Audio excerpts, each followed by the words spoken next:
Indicted Fiction, the most untrue crime podcast out there. Everything you're about to hear is fictional, but the feelings you may experience are 100% real. The Case of Adam's Murder, Episode 3. The Funeral, recorded the night of October 23rd. I brought the cat to the funeral. Mr. Chubbs is as much a part of the family as I am, so I felt that he needed to be there. He remained in his carrier most of the time, staring up at me from the chair next to mine. He was on his best behavior, and I think bringing him out of the house helped him out of his depression. Out of all of us, I'm pretty sure Adam was Mr. Chubbs' favorite. Today was rough, and I'm just glad to be in bed. But I met someone important, so here's how the day went. We woke up early and dressed for the funeral. I don't really have any formal attire, so I wore black jeans and a black long sleeve. I think Adam would have approved. I felt guilty taking time to attend his funeral, like I should have been further investigating his murder. As I was brushing my hair, I realized paying my respects to him and being there for my family was equally as important. The police hadn't been in contact with us, and I didn't expect their presence at the funeral. This morning, I really did believe it was entirely in my hands to find who killed Adam. We got there early and helped set things up, and when Adam was carried in, I felt sick. It was like setting up a birthday party with the birthday kid right there, just standing and staring in agonizing silence. Okay, it wasn't like that, but that's the only way I can put it that feels right. By 10 a.m., the church was very crowded. Like, there was barely enough room to get around. And only when someone realized I was the deceased sister did a couple stand up and give me their seats in the front.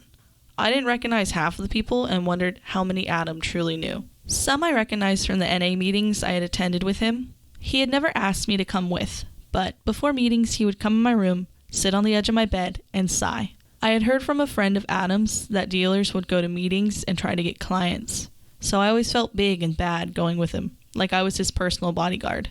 A few of them looked better, clean, while others looked the same, if not worse. It was an open casket funeral since the part of Adam that was destroyed could be shoved into a suit. As I stood over him, touching the casket, I couldn't help but feel a pang of guilt. He didn't want to be buried like this. He wanted to be cremated. I was nervous as the pastor read a generic eulogy. I knew after him, my dad would speak, then my mom, then me. I had written up something meaningful, flowery even, but when I got up in front of everyone, when all those eyes hit me, that speech in my hands no longer felt relevant. To my best recollection, this is what I said. Clearly Adam was loved by many. I see many faces I don't even recognize, and I lived with Adam. My voice cracked when I said Adam, and I watched everyone's eyes widen. My mother had already put everyone through a speech forced between sobs, and my dad's speech was monotone, dark, and very vague. He only referred to Adam as my son, seeming to refuse to say Adam's name. I continued on, stifling my tears with a forced smile. Despite Adam's struggles, he always remained a beam of light in the lives of everyone he met. He was candid and fun and always so true to himself. Here I paused. Thoughts raced through my mind, and for a moment I thought I would collapse in a fit of tears. Then I made eye contact with my mom. She looked up to me, eyes wet and mouth drawn into a deep frown. I was all they had left, so suddenly forced into being an only child. I took a deep breath. Adam knew his lifestyle was going to lead to something bad. He told me himself, and as many of you know, he tried to better himself. I don't know why he was taken from us, and I don't know if it had anything to do with his struggles, but he was on the road to recovery. I realized I was rambling about Adam's addiction, so I moved on. He had big plans, and they all involved the community. For years, he looked for the perfect place to put a skate park, and next month he was scheduled to speak in front of the town hall to propose it. Here I felt the tears roll down my cheeks. I had to keep it together. Joel walked into the church, and a burning started in the pit of my stomach. I was enraged he didn't show up, but showing up late was so much worse. Don't trust Joel. What did the note mean? Besides the obvious not to trust Joel, I had no context or reasoning to not trust Joel. Everyone was staring at me. He tried to be a force in the community. He wanted change and betterment for all of Hearst. Trust me, I would get stuck listening to him ramble on about how bad the roads are here and the way homeless people are treated. I laughed, thinking of all the times he would hit a pothole and scream about it. It seemed to lighten the crowd, as I'm sure they thought the same things. The tears were heavy now, dripping down my chin onto my fake, flowery speech. And he was right. I took a deep, shaky breath as the pastor stood to take my place. He was right. He put a hand on my shoulder and guided me down the steps. I guess that was my time. When I sat down, no one was there to comfort me besides Mr. Chubbs, and he wouldn't turn around in his carrier to face me. So I sat there with Mr. Chubb's butt facing me as I listened to the drone of the pastor. Everyone bent their heads down in prayer. I craned my neck up to look at the ceiling. The rafters were only stained, nothing fancy. Everyone's whispers took me out of my thoughts. All these people whispering, hoping my brother's soul made it to heaven, knowing damn well in their religion he was a sinner. I wish it would have been me. The church would be empty save for my parents and Adam. The pastor hated me and probably wouldn't attend. I had egged this church too many times. Mr. Chubbs would be back home, curled up on Adam's bed, surely waiting for him to come home. Why wasn't it me?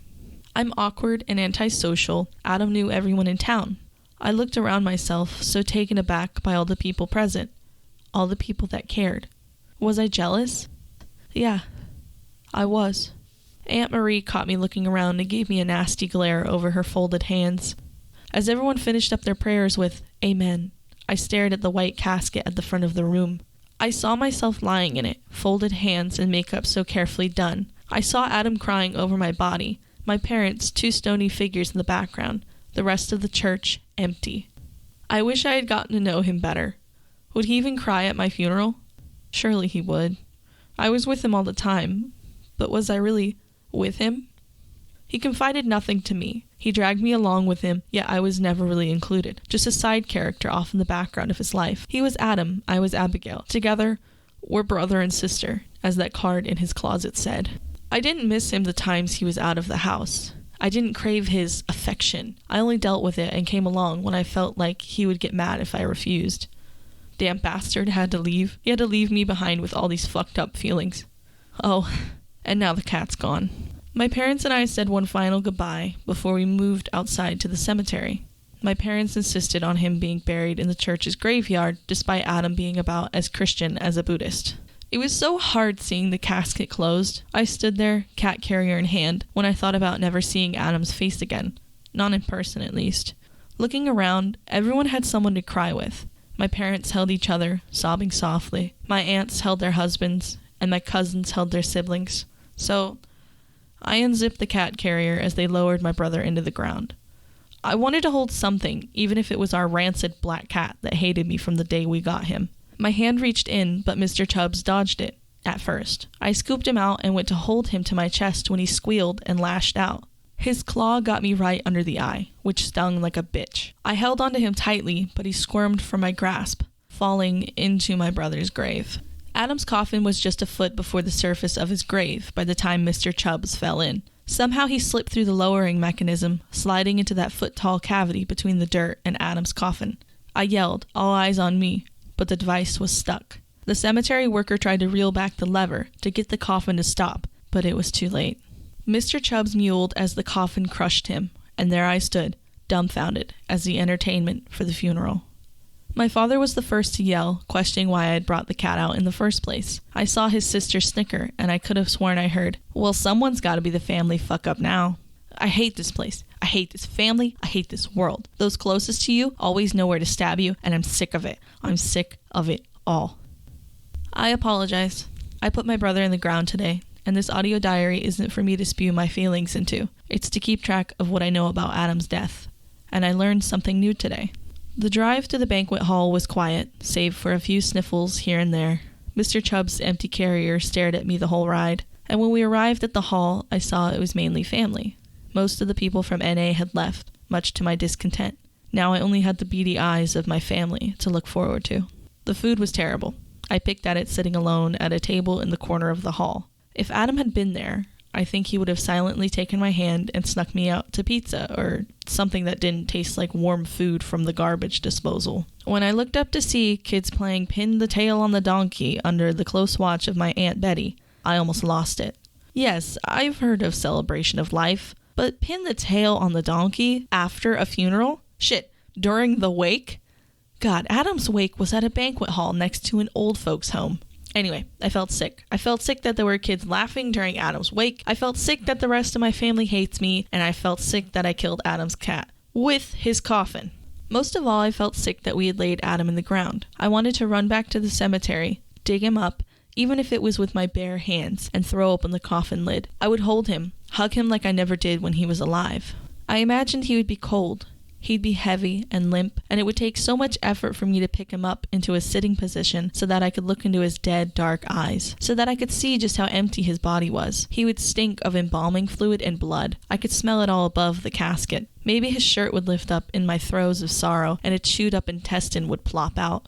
I scooped up a spoonful of peas, and when I drew them near my mouth, they smelled not of peas, but of embalming fluid and blood. I rushed to the bathroom under the gazes and glares of my family members and hurled the food into the nearest toilet. Quite frankly, it tasted better coming up. When I got out of the stall to wash my face, I realized I was in the men's bathroom. A man, probably in his 40s, light brown hair, came out of the stall next to the one I had rushed into, concern plastered onto his face. I quickly apologized and tried to leave, but he told me not to worry and asked me to stay. I had turned around, expecting him to approach me or something strange. He was calmly washing his hands when he introduced himself as Dr. Blue, Adam's counselor. We left the rank bathroom and sat at the table where my cold peas and brisket sat. He asked how I was doing, and I couldn't answer honestly. I couldn't tell this stranger that I wanted to exhume my brother an hour after burying him, just so I could prop him up in his room like he would wake up one day. The silence gave him the answer he needed as he continued to talk about Adam.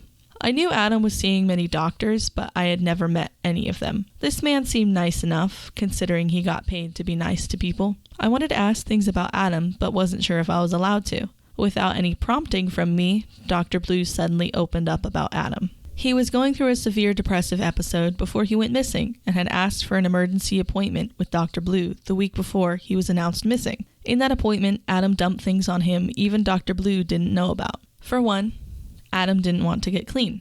He had found a better drug, something that made him feel more alive than any other drug he had been on. He said he felt focused and reliable on this pill. Here, I asked what the pill looked like. Sadly, Dr. Blue wasn't sure, but he did look at me funny when I asked. Adam was dead set on getting a job, something I had known for a while. But Dr. Blue enlightened me that Adam had gone through over 40 job interviews from July to October. After a look at his record, many businesses declined him. I couldn't blame them. On the outside, Adam looked like a rough, mean guy with an even rougher, meaner addiction. And his records included words like assault with a deadly weapon and arson. The most interesting thing Dr. Blue had to tell me was Adam was seeing a girl. Adam? With a girl? I had never even seen Adam look at a girl, let alone ask one out. And we were in the same classes since 3rd grade. He never had a girl over and never spoke of anyone catching his eye. But there were the words, right out of Dr. Blue's mouth. He often spoke of a girl named Chantel. He had been seeing her since January, Dr. Blue said. Almost a whole year with this girl? But Dr. Blue had some bad news. Chantel seemed to be a bad influence. I had felt a flash of hot anger when he told me this, and I asked if he knew more about her, not letting on that I was going to hang on to every bit of information about her so I could find her myself. He said Adam was very vague about her, always avoiding her physical appearance and last name, despite how many times Dr. Blue had tried to pry it out of him. I think he was afraid I would find out who she was, he said. A girl. Adam with a girl. A girl that was a bad influence. Tomorrow, I will find her. Adam's phone was on his nightstand last I checked, and all his passcodes have been the same since we were kids. 4200, our apartment building's address. So, with nothing else to talk about, Dr. Blue left, and when I looked up to the rest of the room, it was empty. Even my parents' table was empty. I rushed outside just behind Dr. Blue and saw my parents sitting on a bench in the sun. My dad had his arm around Mom, and her blonde hair glittered in the sun next to my dad's gray spikes. He had been gelling his hair like that for as long as I could remember. It was a moment I didn't want to interrupt. They looked calm. Not happy, but calm. No frowns, no tears, just existence.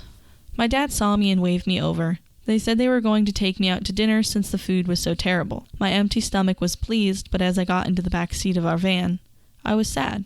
The family left without a word to me. I realized I was talking to someone, but a simple wave or a short goodbye would have been good enough. Do you think the rest of the family cares about Adam? I blurted, breaking a tense silence as we drove across town. This elicited a sharp glare from my mother. She sighed and said, I don't know. I wondered the same. At least I wasn't alone in my thoughts. Interested in joining the conversation? Be sure to check out the Indicted Fiction podcast Facebook group, where you can interact with other listeners, get eyes and ears on materials early, and have a chance to win giveaways.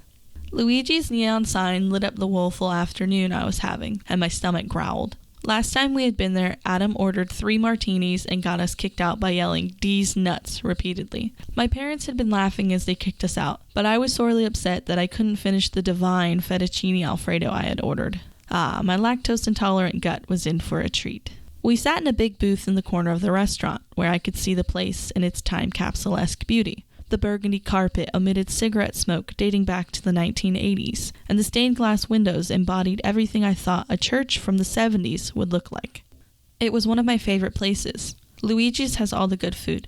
Pizza, pasta, salad with the unhealthiest dressings and toppings, calzones, garlic bread. I just wish we would have been there for better reasons. The waitress took our order and I got up to use the restroom. My parents must have thought this was their only chance. As I sat in the booth, drying my hands on my pants, I noticed a grin on both of their faces, something I hadn't seen in almost a month. I eyed them before the clapping started. "Happy, happy birthday," the staff called as they carried over a lava cake with a single pink and white candle. All right, it's my birthday today. I'm officially 20 years old. Yay. How this event had slipped past my mind, I'm not sure. I'm just sure that me crying in front of the staff was not the highlight of their day. Adam loved lava cakes, like loved them, even more than pistachio ice cream, and there I was eating one the day we put him in the ground. One could consider it a celebration of his life, but it made me sick that he wasn't there to split it with me. What made it worse was, as the staff was doing their little song and dance, I was eyeing each of their name tags like a detective. I hoped to just see a Chantel or a Chantel or a Chantal. All that was there were 2 Emmas and a Mary. This search is going to take a while if I don't have the resources I think I do. As I was slowly putting away that lava cake in hopes that my fettuccine alfredo would come out soon, lo and behold, Chuck walked into the establishment. I tried to duck further into the booth, but we had already made eye contact. My parents glanced at me and asked what was wrong. I said someone weird came into the restaurant, and that's when Chuck met us at our table. I had seen him at the funeral, but he had seemed so deep in his thoughts, so deep in his grief. I wondered what he was doing here when my parents insisted he eat with us. With a sigh, I scooted over, letting him slip in next to me. He quickly explained why he chose Luigi's, ensuring my parents that the banquet food was great. This was Adam's favorite. I thought coming here would help honor his memory. The statement brought a fresh onslaught of tears that I forced back behind a bite of lava cake. His favorite? We shared a favorite? All my life, Adam seemed to purposely hate the things I loved, as I imagine most brothers do. But there was Chuck, telling me this was Adam's favorite place. Maybe Chuck knows more about Adam than I could ever imagine. Maybe I should keep him around. I don't know. Dinner was all right. Chuck ate his food between stories about Adam, and in all honesty, it was the nicest I had felt in a long time. I felt crossed between crushed and giggly as we regaled in stories about Adam's quick wit and nasty sense of humor. I would laugh only to be struck with the fact that he's not with us anymore. Adam may be gone, but he won't be forgotten. And I'm off to bed. I need to be up early tomorrow so I can search for Chantel.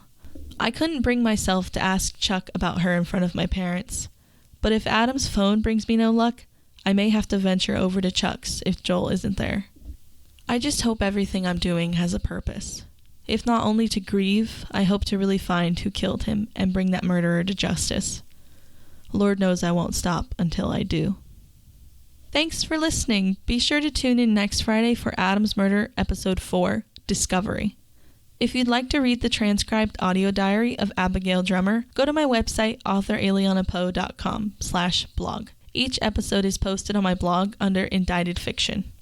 Don't forget, Adam's Murder will be published as a paperback and ebook October 7th, 2022, when the finale of Indicted Fiction Season 1 airs. Pre-order begins on August 19th, 2022, so be sure to subscribe to my website, authoralianapoe.com.